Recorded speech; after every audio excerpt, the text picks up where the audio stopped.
This is Flow Podcast, companion to the lessons, episode 2. So when you're in the flow, and everybody's had these experiences where you just feel like everything is moving exactly as you want it to. You're feeling inspired, you're feeling very clear about what you want, what you don't want, and it feels like you're just kind of moving forward, and there's very little resistance. There's very little internal resistance.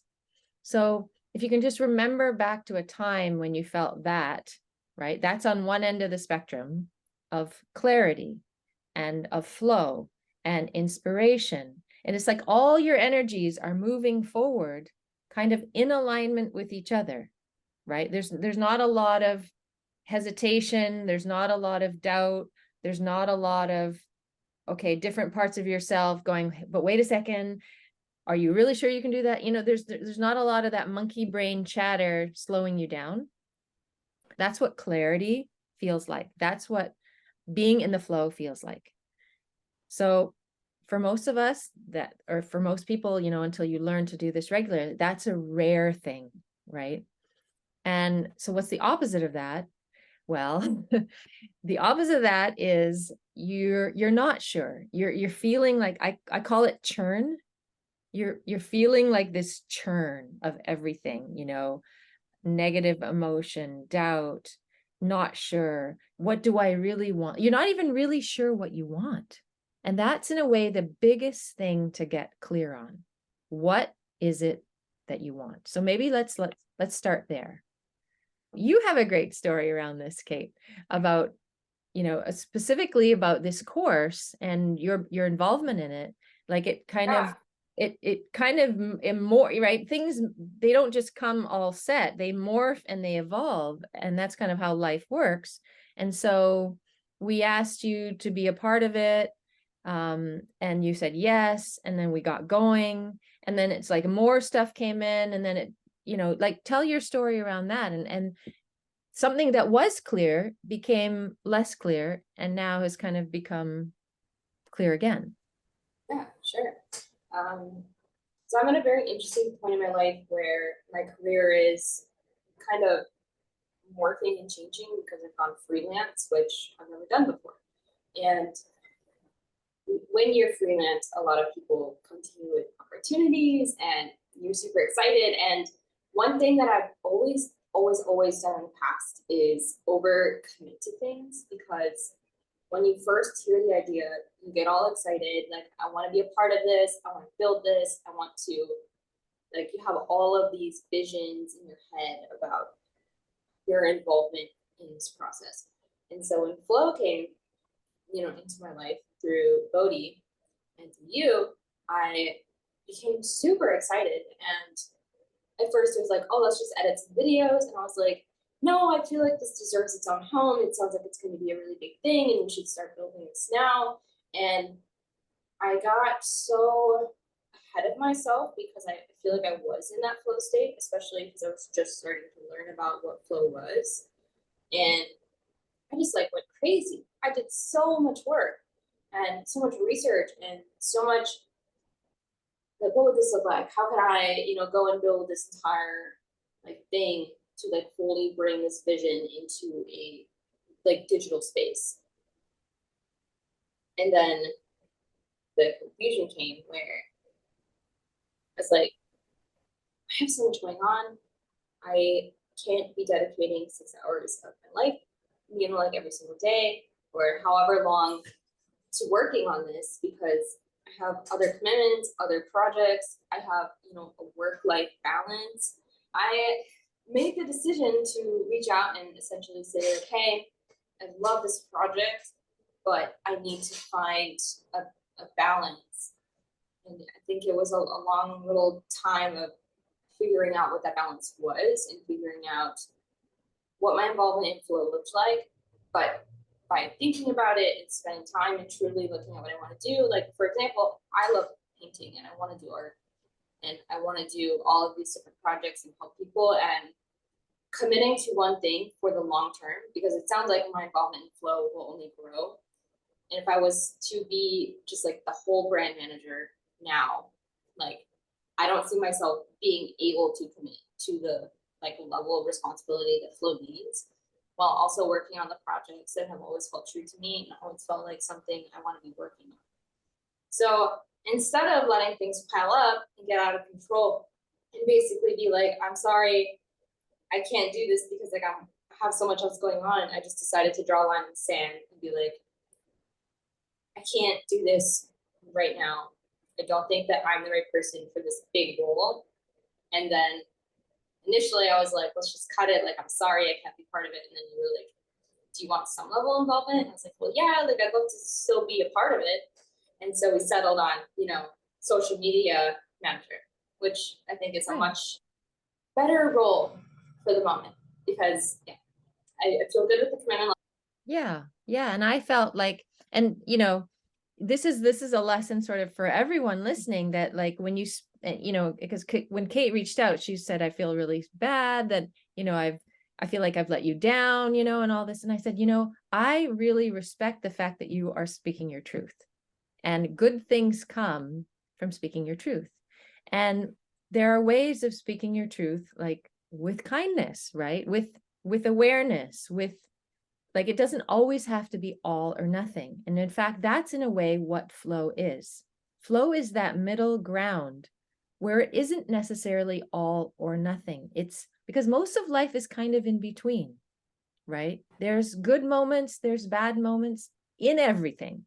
Even when you fall in love and you're with the love of your life, it's amazing and it's wonderful. And there will be difficult moments, right? Like, I've been married now. We had our 26th anniversary the day before yesterday. Like, it's guaranteed. It doesn't mean that, you cut it off. Like, same with raising children, same with building a business, same even with the thing you're most passionate about, like your art and your own business, right? There's going to be difficult moments. So it's like, how do you handle the good and the bad in both hands? They're literally opposite, and navigate the space in between. And that exactly is flow. And so the first thing with confusion to clarity is, in a way, getting beyond this mindset that it has to be one or the other. And I think that's the thing for me and for everyone I've worked with that is the most restrictive, because we're kind of shown that in the world, right? You're either rich or poor. You're either white or black. You're either Republican or Democrat. It's like everything in the world seems so polarizing, and it's forcing you to choose like one camp over the other. But in fact, so much of life is not black or white. It's actually the gray area in between, and the rainbow, the multicolored, in between black and white are all the colors. And so first thing is just kind of stepping back and saying, do I really need to think of this in black and white terms? Or can I expand my perspective to include both? So when we did that in your case, it's like, okay, there's actually a middle place where you wanted to be involved. I wanted you to be involved, but it's not this massive task. It's not this massive role. It's a well-defined role, and kind of putting boundaries around it. And just, I also want to share like my whole process with that is, I was so excited when you were first involved, and I was like, wonderful. I think Kate has a lot of qualities and genius that maybe she doesn't even recognize. And I saw that, with some encouragement and all of that, like, that's going to blossom. And then I think I probably piled more things onto that. And so when you came back and said, well, I'm not sure I can do this, or I want to do this to this degree, it made me pause. And for a second, it kind of made me go, and this is an interesting process that I want to share. Like, sometimes when things don't work out the way you want them to work out, we go into doubt, and we're like, and then you doubt the whole thing, and you doubt yourself. Right. And I did that as well. And I got your message late at night, and I ended up going for a walk at midnight. around the block, like many, many times. And the thing is, I know that these things can send me into doubt. So while I was going into doubt in my mind about, oh my gosh, is this even the right thing? Is it going to work? Is the right configuration set up? Maybe doubt this whole thing in a way. I also, a part of me knows that that's not true. So I have these kind of two battling parts of myself that are talking to each other. And the part that knows it's not true, we all have that part, right? It's called your intuition. It's called your knowing. In my book, Dragonfly, I call it the knowing. And there's a chapter called The Knowing. It's basically, the deepest part of you, your soul, your spirit, that basically is always connected to, the wider stream of life, the wider flow of life. And it knows that everything is going to be okay. And it knows your path. So these two parts of me are talking to each other, but I'm feeling the doubt more, and I'm feeling the doubt and the fear more than the other. And this is actually a process that anybody can do. So when that happens, for me, I need to move my body. So that's why I went for a walk. I deliberately did not just sit and stew, because I knew that sitting and stewing in my mind is going to not move the energy, and the negative energy is actually going to take hold. And so this is another recommendation, right? The first one is expanding your perspective. The second one is move the energy.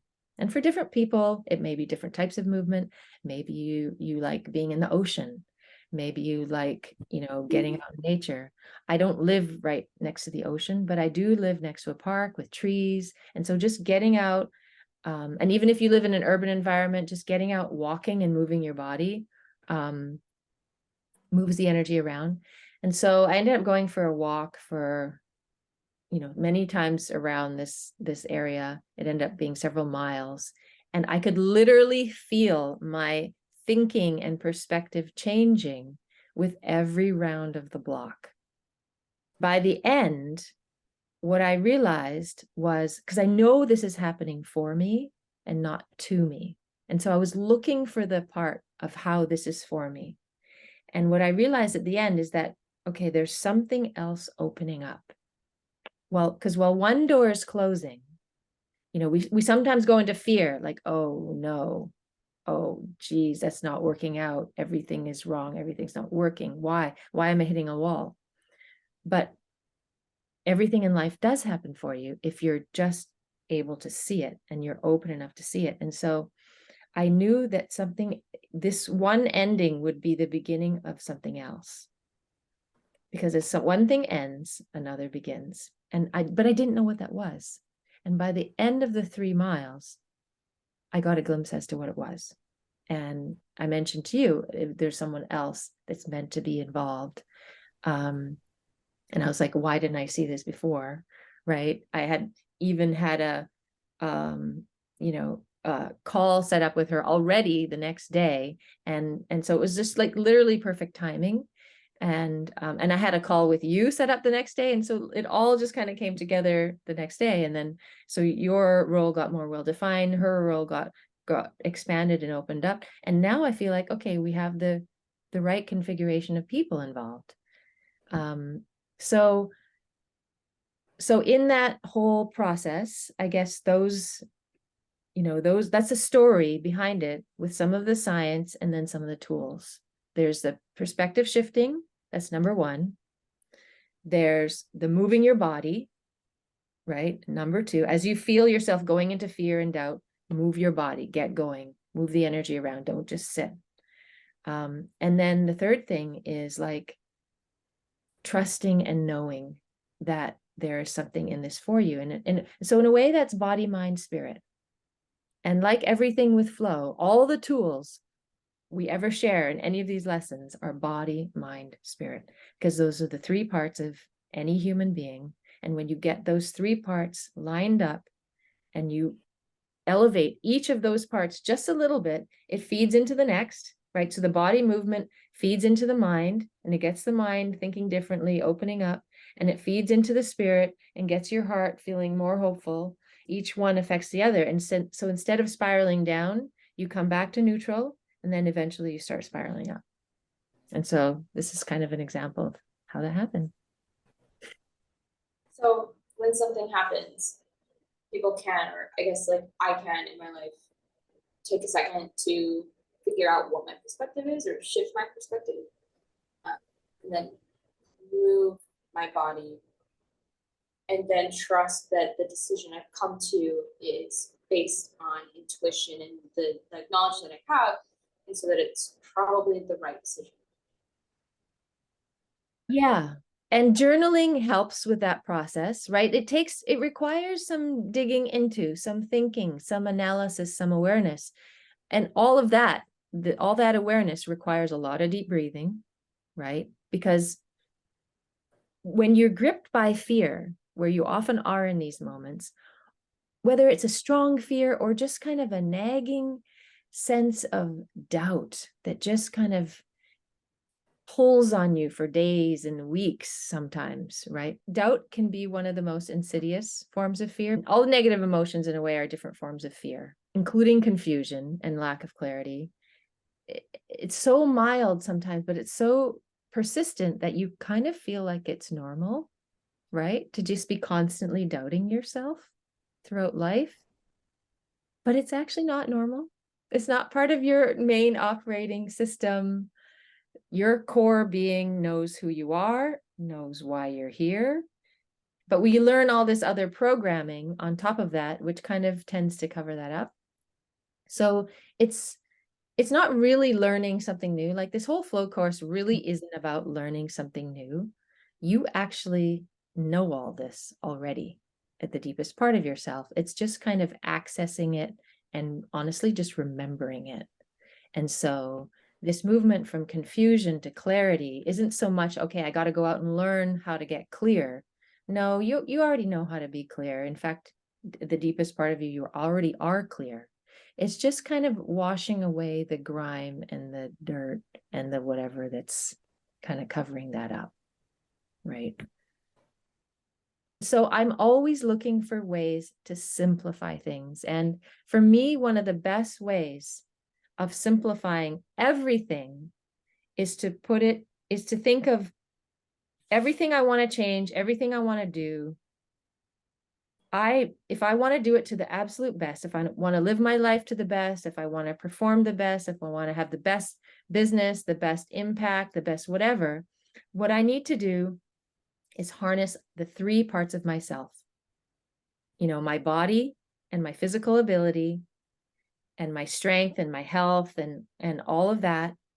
I need to harness my mind, my facility with words, my facility to articulate, my ability to think things through, to break things down, to see things, to have mental frameworks in my mind that are like a mental scaffolding that, can support the life that I want to live.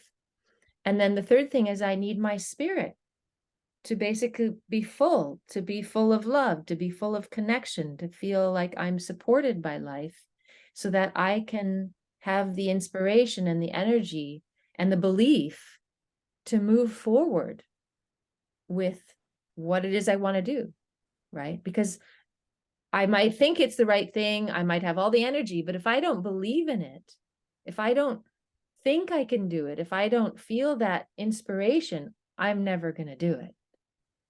Or I might start and I not have the energy to sustain it, which is another thing, right? Often we start things, but then we don't continue them and we don't complete them. And each stage requires a different set of things, right? And you need all these three parts of yourself. And so in all the science of the flow, the 12 flow lessons over the next 12 months, in a way, the structure is the same. It's body, mind, spirit. And the reason why we're telling stories engage the heart, right? Storytelling is the way that humans learn. I'm an author. I learned to tell stories. There's a book I studied called Wired for Story. It's basically how the human brain, since the caveman days, people have been learning through through stories. And that's how you learn something without having to experience it.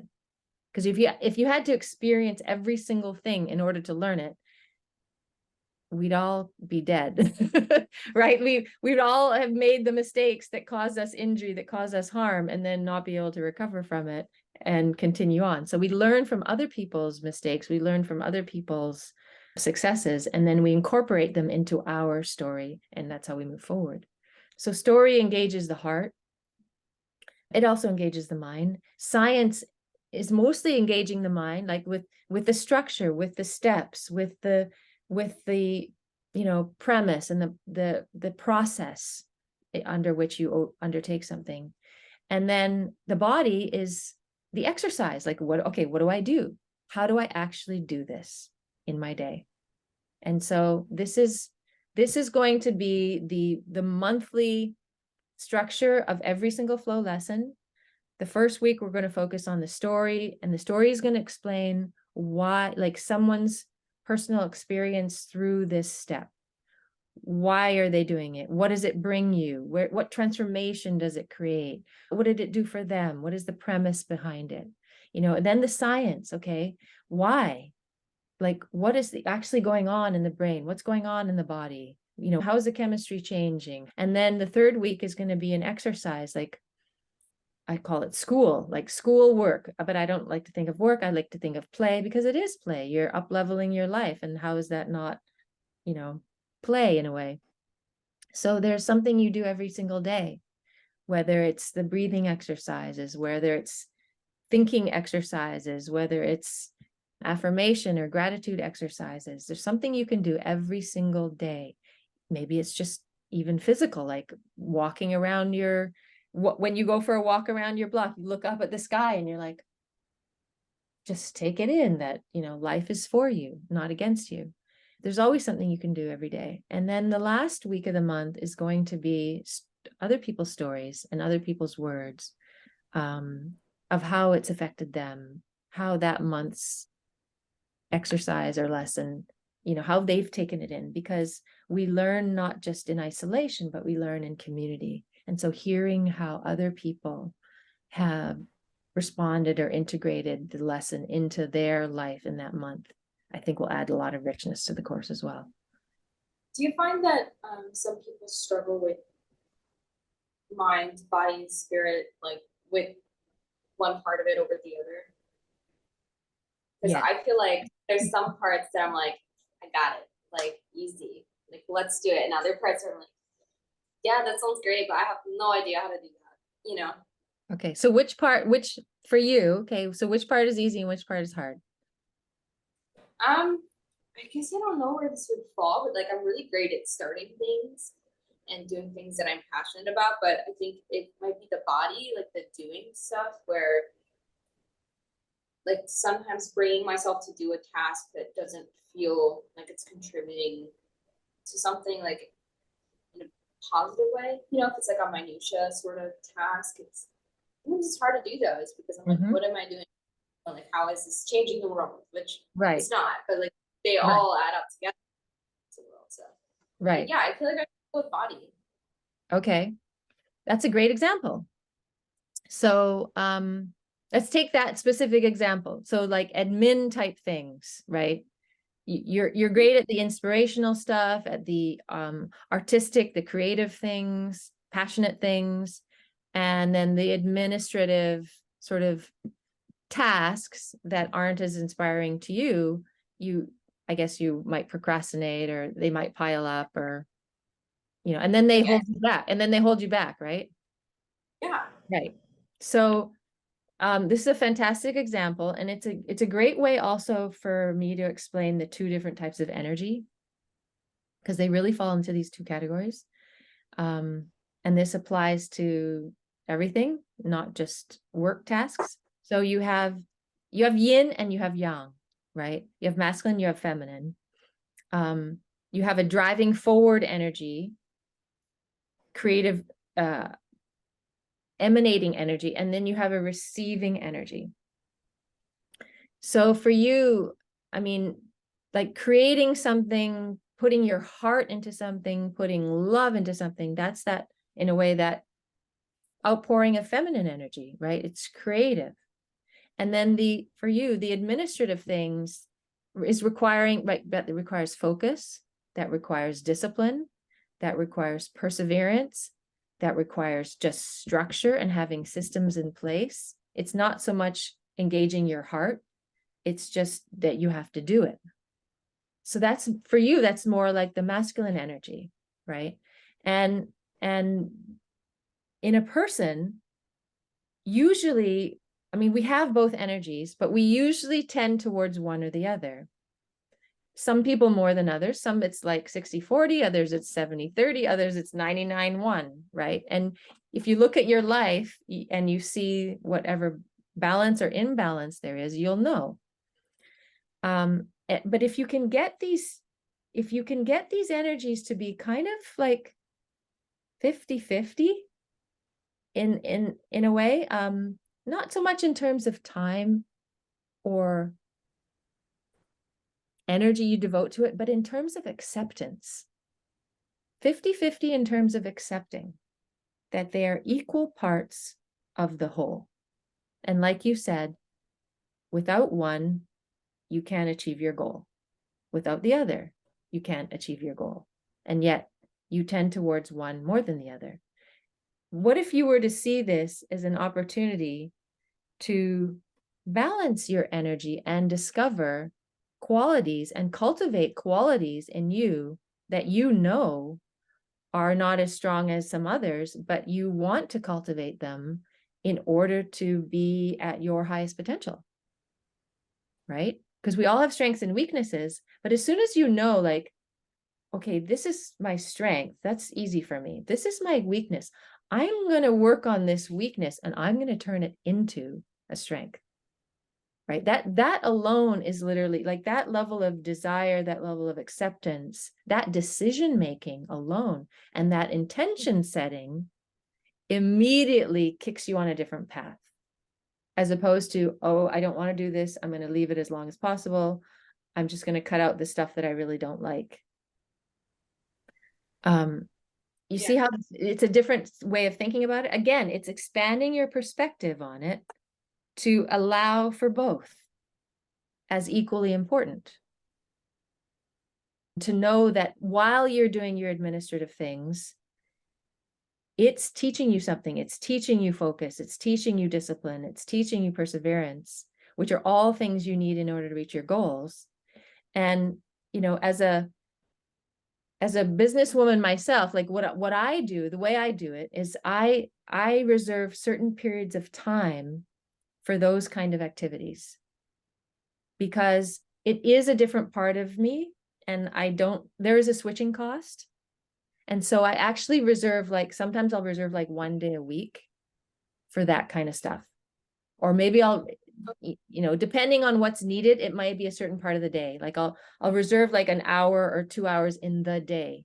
And I'll just, as things come in, I don't just do them right away. I'll put them aside. I'll kind of put them in a pile. And then I'll be like, and I'll finish all of my creative work that requires, you know, the other part of my brain. And then when it's time to do that, I'll just be like, okay. And I'll, you know, I'll have a break. So I know I'm switching, and I'll be like, okay. And I'll come to it with, you know, an energy of excitement, because I've filled up my tank getting ready for that. Because in a way, it requires me to have a full tank before I can deal with those tasks. And I need to care for myself in order to do them well. It feels like it might help because, you know, what I've been doing is separating out into priorities versus tasks. It might help to even further separate, be like, what is, you know, administrative, and then what is creative, and just during, because I have to do both during the day with what I do. So maybe I could do the first part in the morning where I have the most energy spending on the less exciting stuff, and then switch into the stuff that's easier, and then maybe I can try that. Yeah, exactly. And then what you might find is that you actually really enjoy the movement between the two, because they feed, like, to do something creative, you know, it's a certain outpouring of energy and a certain intensity. And then to do something that's kind of mindless, once you've kind of exhausted that intense outpouring of energy, is honestly kind of nice. Like after I've poured over chapters and written and designed strategies and all that, honestly, I like to go upstairs and just do the dishes and not think and just feel like warm water on my hands. And it's like immediate gratification of from dirty to clean. And it's kind of like Yeah. a mindless task that I can do because Yeah. I don't actually want to use my brain, you know. And I'm still achieving something. And Yeah. it's kind of like walking around the block, like I'm still moving my body, doing something. But I don't have to think, you know, whereas when I have a burning idea and I have a real strong need to write it down and develop it and get something creative out, and if I have to do the dishes, I am annoyed as heck about those dishes because they're preventing me, blocking me from doing something else. So part of it is timing and just awareness, right? Awareness of where you are and what is right for you in that moment, and you being in charge of the moments of your life and the structure of your day, rather than the structure of your day dictating to you, okay, you need to do this now, you need to do that then. Yeah. Right. So it's kind of just stepping into the driver's seat and with a great deal of awareness. Thank you so Okay. much for taking the time this morning to chat with me about the course and how it's, specifically applies to me. It's really a cool experience to be able to go through the course as not only someone who is like going through it, but also showing it to the world. So That's awesome. thanks for watching, everyone.